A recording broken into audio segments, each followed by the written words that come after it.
Bonjour les enfants, c'est papa. Mon mur est un asile psychiatrique à ciel ouvert et ma salle d'attente est toujours bondée. Bienvenue à la clinique les enfants. Je vais encore être obligé de vous débrancher la joie les enfants. Je suis obligé de débrancher votre joie. Vous savez, les formules comme candidat consensuel, dès que vous entendez déjà les mots comme ça là, candidat consensuel, sachez qu'il y a déjà manipulation dedans.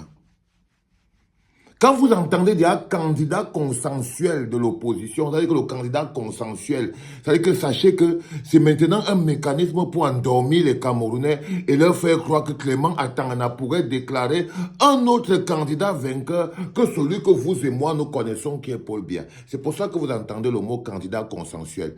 Et vous dites que non, Clément Atangana ne peut pas désigner un candidat qui est seul. Un candidat qui fait cavalier seul, mais il peut désigner quelqu'un qui est consensuel. Donc, on vous a déjà fabriqué quelque chose qui vous fait croire que Clément Atangana peut dire autre chose que Paul Biya dans le but de vous faire participer, vous, à l'élection. Il est important que vous le compreniez. Le seul traquenard qui existe là, c'est l'élection. La seule chose dont Gongo a besoin, c'est que le 12 passe. Et il sait que personne ne fera jamais rien. Et il travaille pour ça. Donc, il vous donne donc des éléments clairs. Vous voyez par exemple le candidat consensuel de l'opposition.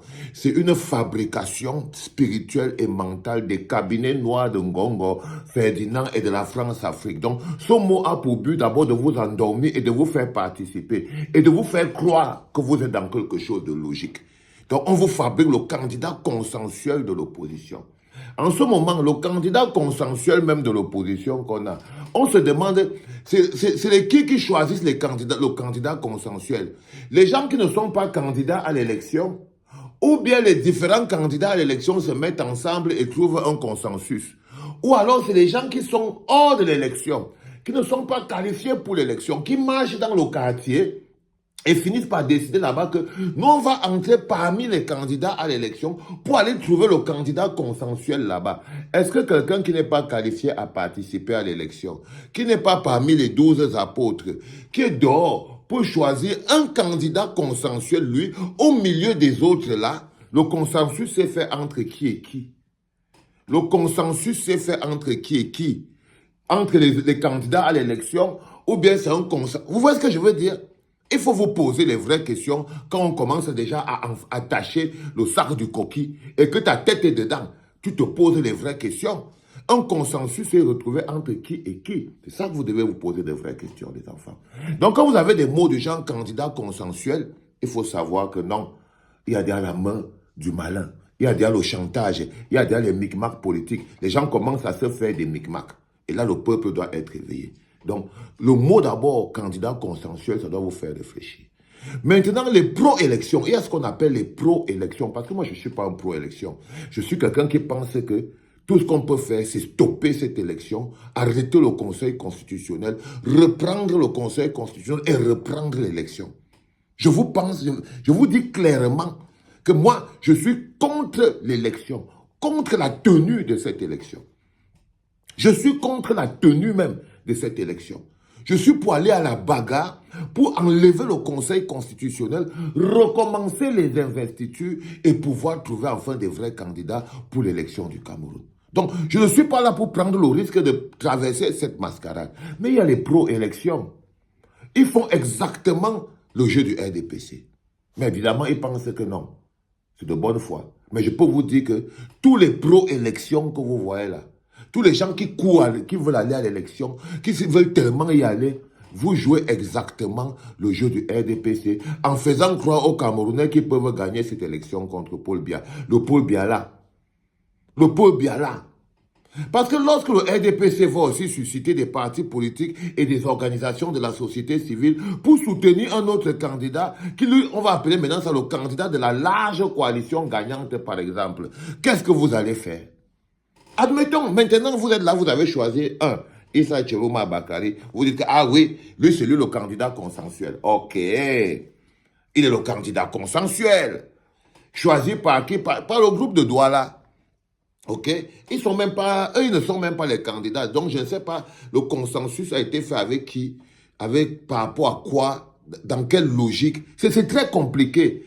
C'est très compliqué, c'est pour ça que je vous dis que derrière, il faut toujours voir la main du colon, la main de Pomba, la manipulation Ferdinand Ngongo, avoir les yeux ouverts. Tant que vous serez en train de fuir la lutte qui est la vôtre, vous serez toujours ouvert à des distractions, à des manipulations. Là, vous êtes offert à la manipulation. Là, vous avez le candidat consensuel. Maintenant, imaginez-vous maintenant que le RDPC vous fabrique le candidat de la coalition gagnante. C'est-à-dire qu'eux-mêmes aussi viennent parmi vous. Ils prennent aussi un candidat, parce que les 12 candidats là appartiennent au RDPC. Les 12 candidats là appartiennent au RDPC. Tous les 12 candidats là, là vous avez choisi le candidat consensuel, mais le RDPC peut choisir et dire que non, on va sortir le candidat de la coalition gagnante, par exemple. Qu'est-ce que vous allez faire? Vous allez les appeler les pions? Est-ce que vous allez appeler les organisations de la société civile, les autres partis politiques, qu'eux-mêmes vont aussi se mettre ensemble sous la houlette du RDPC pour trouver le candidat consensuel? Mais ils ne vont pas appeler ça candidat consensuel. Ils vont appeler le candidat peut-être même de la coalition gagnante. Là, vous êtes sur Issa Chiroma Bakari pour le candidat consensuel. Et si Bello Bouba Maïgari débarque candidat de la coalition gagnante, par exemple, qu'est-ce que vous allez faire? Je vais poser une question. Si demain, vous êtes en train de s'asseoir, vous êtes content, on dit que le 13, il y a la présentation du candidat consensuel.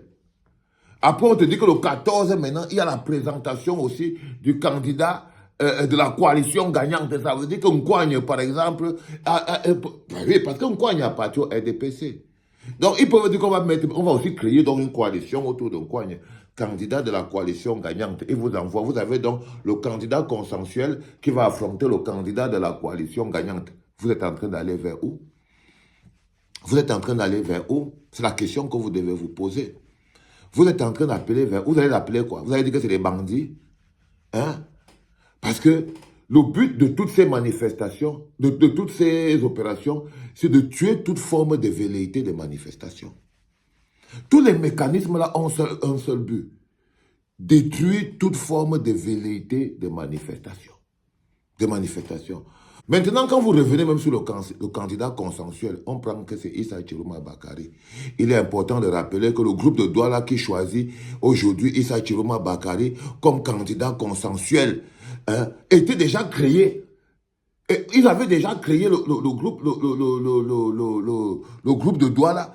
Issa Chiroma Bakari était encore au gouvernement. Il n'avait pas encore démissionné. Il n'avait pas encore démissionné. Quand on a créé le groupe de Douala, avait pour but de trouver le candidat unique de l'opposition. Parce que c'était ça l'objectif depuis. Mais à l'époque, là, Issa Chiroma était encore dans le gouvernement. Il était encore dans le gouvernement. Bon, admettons que Issa Chiroma ne démissionnait pas. Admettons qu'il ne démissionnait pas. Bah, le groupe qui a choisi Issa Chiroma aujourd'hui comme étant le candidat consensuel, quand ils se sont créés le groupe de Douala, Issa Chiroma, lui, il était encore dans le gouvernement. Si Issa Chiroma ne démissionnait pas, qu'est-ce qui allait se passer? C'est la question. Non. La stratégie n'est pas la bonne de faire croire aux Camerounais qu'ils peuvent être déclarés vainqueurs le 12 octobre. Je ne vous mens pas. Faire croire aux Camerounais qui peuvent être déclarés vainqueurs le 12 octobre, c'est une très mauvaise stratégie. C'est une très mauvaise stratégie parce que ça tue toute forme de contestation possible. Ça vide toute forme d'énergie de contestation possible, les enfants. Que feront-ils des candidats qui reconnaîtront la victoire de Paul Biya? Parce qu'il y a des candidats qui vont reconnaître la victoire de Paul Biya le 12 octobre. Vous allez faire quoi d'eux? Qu'est-ce que vous allez faire des candidats qui vont reconnaître la victoire de Paul Biya le 12 octobre et qui, eux, ne reconnaîtront jamais la victoire éventuelle d'un opposant? Est-ce que vous avez la logistique nécessaire? Est-ce que vous aurez tous les PV? Sachant que seuls les PV de l'ECAM font foi. Est-ce que vous aurez tout ça? Si le but de cette coalition n'est pas de préparer les Camerounais à descendre dans la rue, alors elle ne sert à rien. Elle ne sert à rien. Elle joue au régime. Si chaque coalition qui n'a pas pour but de faire descendre les Camerounais dans la rue, ça ne sert pas à grand-chose. Je vous promets, les enfants. Chaque coalition qui n'a pas pour but de faire descendre les Camerounais dans la rue ne sert pas à grand-chose. Ne sert pas à grand-chose. On ne peut pas essayer 10 fois la même chose et espérer un résultat différent. Laissons les pro-élections parler de l'élection, les enfants. Leur réveil sera brutal. À ceux qui veulent aller à l'élection, je peux vous dire avec certitude que je ne peux pas vous empêcher. Je ne peux pas vous empêcher d'aller à l'élection. Je ne peux pas vous empêcher de participer à cette élection. Je ne peux pas vous empêcher de croire à cette élection. Mais vous ne pouvez pas m'empêcher de vous dire que votre réveil sera brutal.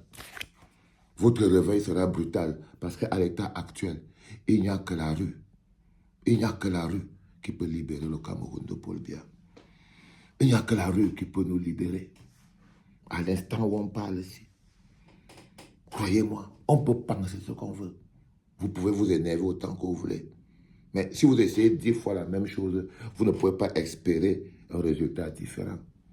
Vous faire croire que vous allez passer par l'élection, c'est un mensonge. Mais je ne peux pas vous empêcher.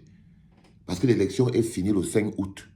Le 5 août, l'élection a été pliée. Tout le reste que vous voyez là, c'est du bavardage. Je vous ai posé une série de questions. J'espère que vous aurez une série de réponses. Parce que c'est très important. Allez, Harold, merci beaucoup, frérot.